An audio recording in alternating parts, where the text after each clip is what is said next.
उनलाई विश्वासको मध्ये जो चाहिँ आधिकारिक हुन्छ त्यसले प्रधानमन्त्री बन्न सक्छ भनेर निर्देशन दिन्छ कि दुईटा प्रधानमन्त्री बनाइदिन्छ कि अथवा चुनावमा जानको लागि ढोका खोलिदिन्छ कि के गर्ला अहिले चौधमा चाहिँ यहाँ छाएको छ। त्यसैले गर्दाखेरि म यसबारेमा आज दुईजना हाम्रो बिचमा वरिष्ठ अधिवक्ताहरू हुनुहुन्छ, एकदम तपाईँले चिनेको बुझेको जानेको नारी छानेको र राम्रोसँग अदालतदेखि लिएर संविधान इजलासदेखि लिएर हरेक ठाउँमा बहस गर्न काबिल व्यक्तित्व हुनुहुन्छ रमण श्रेष्ठ र सुरेन्द्र भण्डारी। यहाँ दुवैमा कार्यक्रम स्वागत गर्न चाहन्छु। र अब सुरेन्द्र भण्डारी ठ्याक्कै के गर्छ तपाईँ एकदम बुझाएको रूपमा आएर बताउनुहोस्, एकदम नयाँ खुलासा। पिसिजीले राख्नुभएको जुन प्रश्न छ 28 गते सम्भावित रूपमा हुने निर्णयको सम्भावना के छ भन्ने विषयमा सम्भावित निर्णय के होला भन्ने अनुमान एउटा विश्लेषण गर्दाखेरि मैले 4टा अवस्थाहरू देख्छु।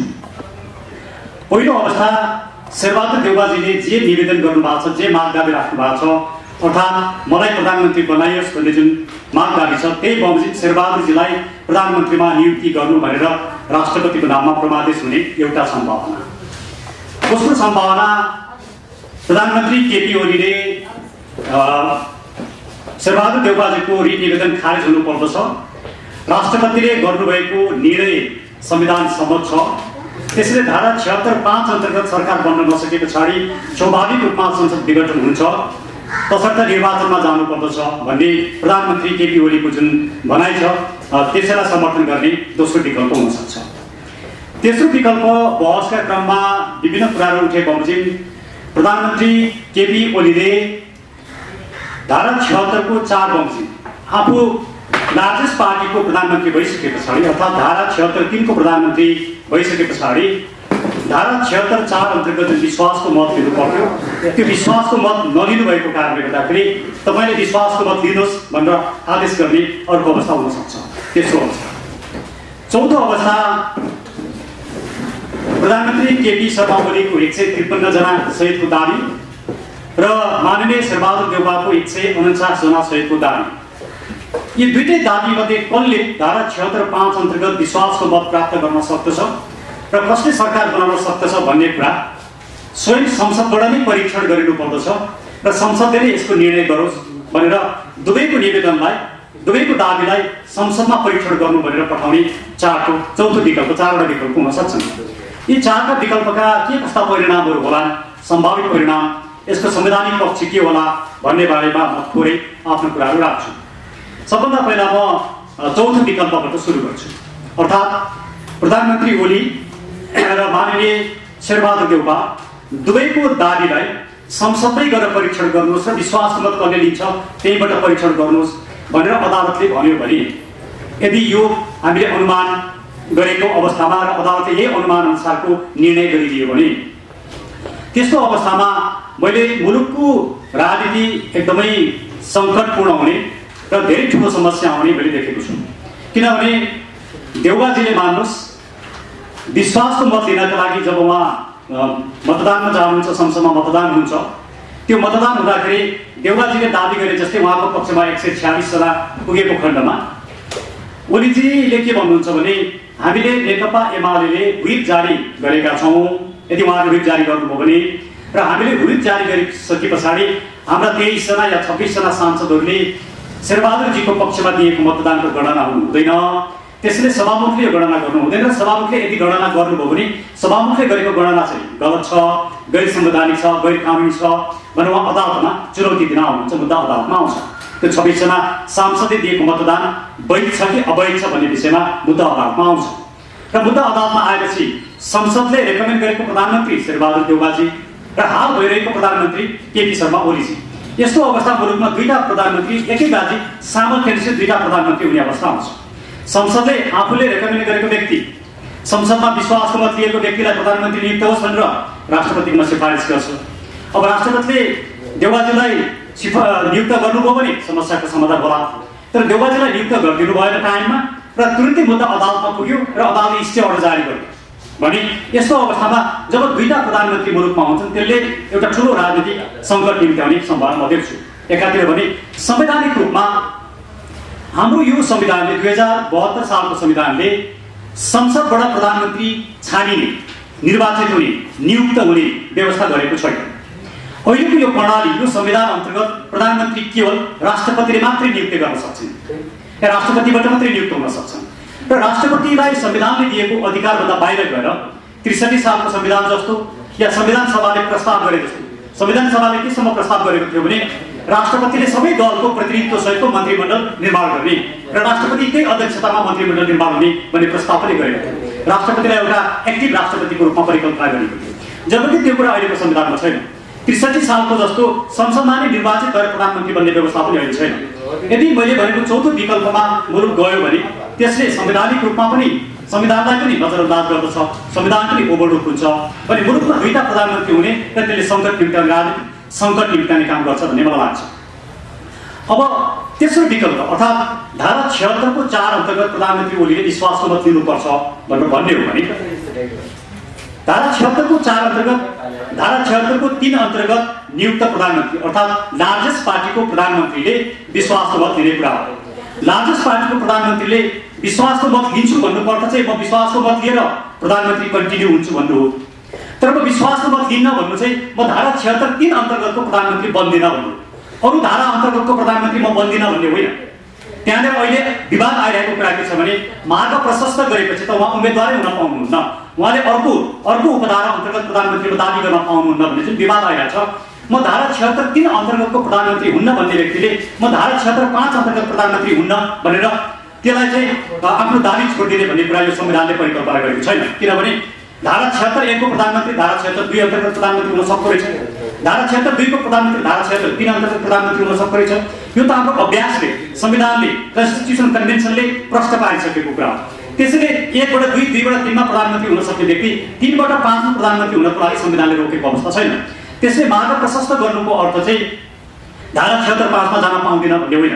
अब यहाँनिर विवाद के आउँछ भने धेरै पार्लियामेन्ट्री डेमोक्रेसीमा म विश्वासको मत लिन्न भन्न पाइन्छ, विश्वासको मत नलिएका थुप्रै उदाहरणहरू छन्।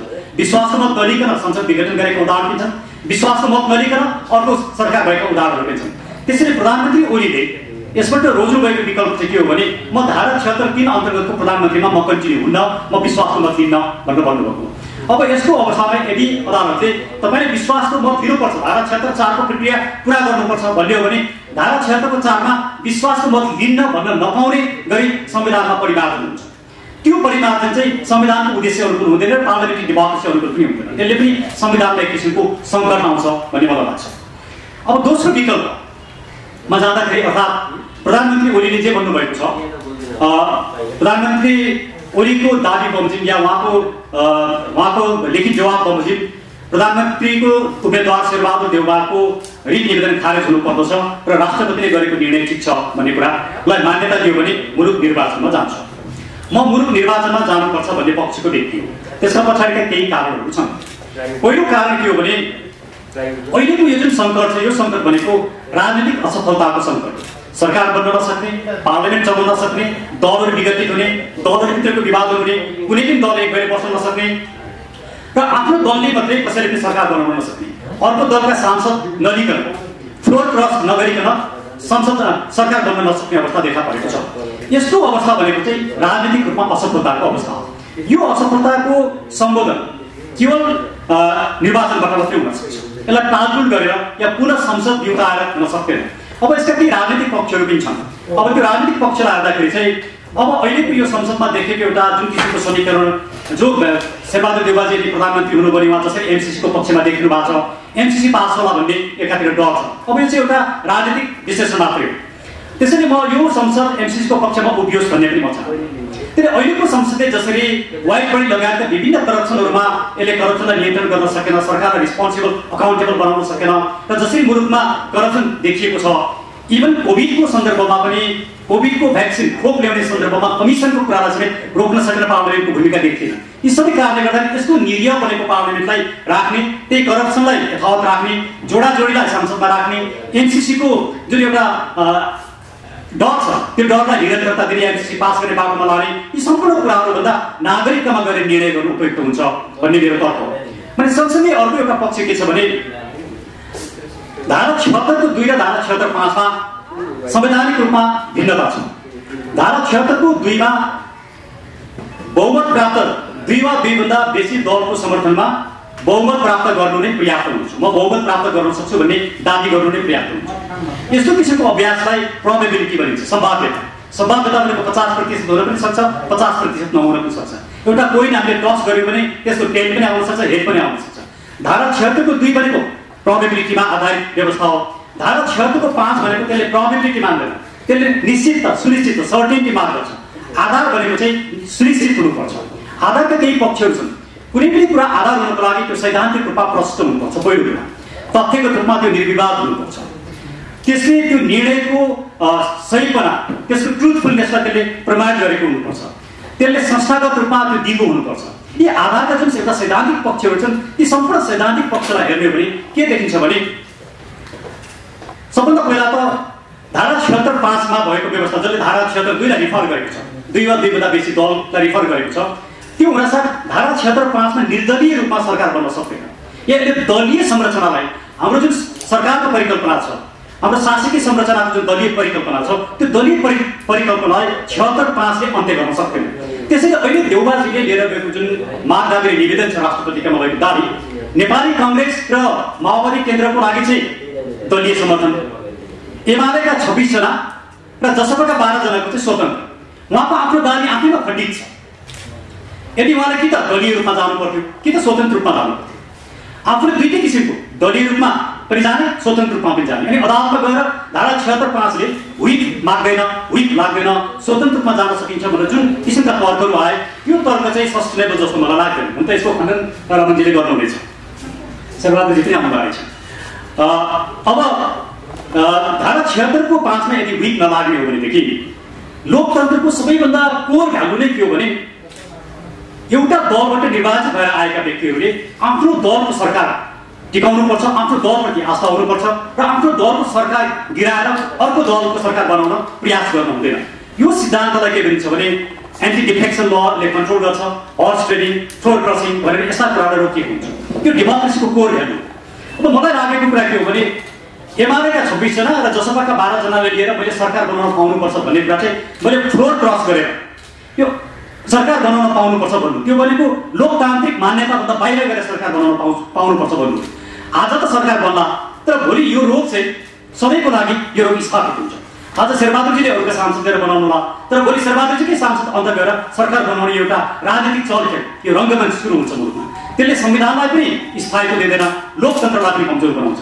त्यसैले शेरबहादुरजी जस्तो एउटा लोकतान्त्रिक पार्टीको नेताले थ्रोट क्रसका आधारमा मैले सरकार बनाउँछु भन्नु चाहिँ मलाई दुर्भाग्यपूर्ण लाग्छ। त्यसैले मैले के सम्भावना देख्छु भने त्यसैले मलाई निष्कर्षमा के लाग्छ भने संवैधानिक रूपमा, कानुनी रूपमा र डेमोक्रेसीको हितमा पनि के हुन्छ भने निर्वाचनमा जानु र धारा 76(5) अन्तर्गत एउटा धारा 76(5) मा 302 जना सांसदहरू देखेका छन्। अहिलेको संसदमा जम्मा 271 जना सांसद हुन्। 302 जना जुन सांसदहरू देखेका छन् तथ्यगत रूपमा त्रुटिपूर्ण छ, विवादास्पद छ। यस्तो कुरालाई मान्यता दिन मिल्दैन। तसर्थ मलाई लाग्छ अहिलेको अवस्थामा चाहिँ यो राजनीतिक निकास खोज्नु र अन्तिम निर्णयकर्ता नागरिक नै अन्तिम निर्णयकर्ता अमेरिकामा गएर निर्वाचनमा गएर जसले बहुमत लिएर आउँछ उसले सरकार बनाउनु नै यो समस्याको समाधान हुन्छ। त्यसैले दोस्रो विकल्प नै उपयुक्त जस्तो मलाई लाग्छ। अब पहिलो विकल्प जुन शेरबहादुर देउवाको पक्षमा रिट जारी हुने भन्ने कुरा छ, अब यसका मेरो विचारमा मिल्दैन। किन मिल्दैन भने प्रधानमन्त्री अदालतले नियुक्त गर्न पनि मिल्दैन। दोस्रो कुरो प्रधानमन्त्री संसदले नियुक्त गर्न पनि मिल्दैन। प्रधानमन्त्री नियुक्त गर्ने अधिकार राष्ट्रपतिलाई दिएको छ र यो धारा 76 को अधिकार चाहिँ कसैको रेकमेन्डेसनमा इन्भोक गरिने अधिकार होइन। यो राष्ट्रपतिले स्वयं आफै सेल्फ इन्भोक हुने अधिकार हो। यसरी सेल्फ इन्भोक हुने अधिकारमा जुडिसियल रिभ्यू हुँदैन। अन्य देशका प्र्याक्टिसहरू पनि यिनै हुन्। तर अब हामीले जुडिसियल रिभ्यूको दायरालाई कहाँसम्म पुर्याउने? कुनै पनि विषयमा अनलिमिटेड रूपमा जुडिसियल रिभ्यू गर्ने भने जुडिसियल सेल्फ रेस्ट्रेन्टको प्रिन्सिपल नै समाप्त हुन्छ। मैले बहस गर्दा पनि यही भनेको थिएँ, जुडिसियल सेल्फ रेस्ट्रेन्टको प्रिन्सिपल पनि हामीले सँगसँगै हेर्नुपर्छ। तसर्थ मलाई के लाग्छ भने धारा 76 को 5 अन्तर्गत शेरबहादुर देउवाजीको 149 जनालाई मान्यता दिएर उहाँलाई प्रधानमन्त्री बनाउनु भन्दा 153 जनालाई मान्यता नदिने गरी अदालतले कसरी निर्णय गर्न सक्छ? यो दुईटा तथ्यमा अदालत एउटा तथ्य चाहिँ सही हो, अर्को तथ्य चाहिँ गलत हो भनेर कसरी भन्न सक्छ? त्यसैले अदालत धेरै अप्ठ्यारो अवस्थामा छ र अदालतको लागि पनि र संविधान र कानुनको लागि पनि सबैभन्दा उपयुक्त माध्यम भनेको दुईटा प्रधानमन्त्री बन्ने अवस्था सिर्जना गरिनु हुँदैन, मुलुकमा राजनीतिक अस्थिरताको अवस्था सिर्जना गरिनु हुँदैन र राजनीतिक स्थायीको निर्वाचनबाट मात्रै आउन सक्दछ। त्यसै निर्वाचनमै जानुपर्दछ भन्ने मेरो विचार हो। तर अदालतले गर्ने निर्णय त अदालत स्वतन्त्र छ, अदालत स्वाधीन छ।